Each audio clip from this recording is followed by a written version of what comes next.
What do you do when you thought things were going really well, but then something goes wrong and it's like having the rug pulled out from under you, something you weren't expecting, and everything seems to have gone completely wrong?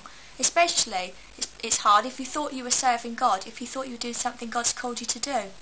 Well, there are several ways of dealing with disappointments. One way is to let it get to you and to hide away, sort of shake yourself off, like licking your wounds if you like, and just thinking, well, why did I bother? But another is to step back and look objectively at what's happened. Just because things didn't work out the way you thought they would, it doesn't necessarily mean that God didn't say or he didn't lead you to do something.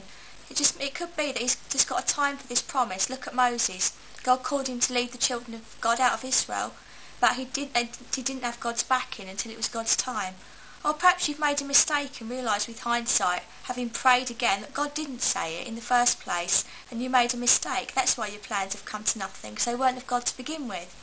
Well, if that is you, take heart, because in his foreknowledge, he knew this would happen, and rather than stop it, he allowed you to go through this because he knew it would make you stronger, more sure of his leading and direction in the future. I sometimes myself find that when God has said something or directed me in a certain way, when I'm right close to that thing happening, something else will crop up at the last minute, and for a while I'll be confused about what's of God, whether the first thing was of God or whether this new thought's of God. But after I've struggled with it for a while, which I do, and prayed about it, in the end, when I come out the other side, I am more sure about what God said in the first place, because my peace will only return when I submit to that again. So you see, God can use our mistakes, disappointments and trials and whatever we go through to strengthen us for the future, so that whatever the reason for your disappointment, see it for what it is, a chance to learn, which can only stand you in good stead for the future.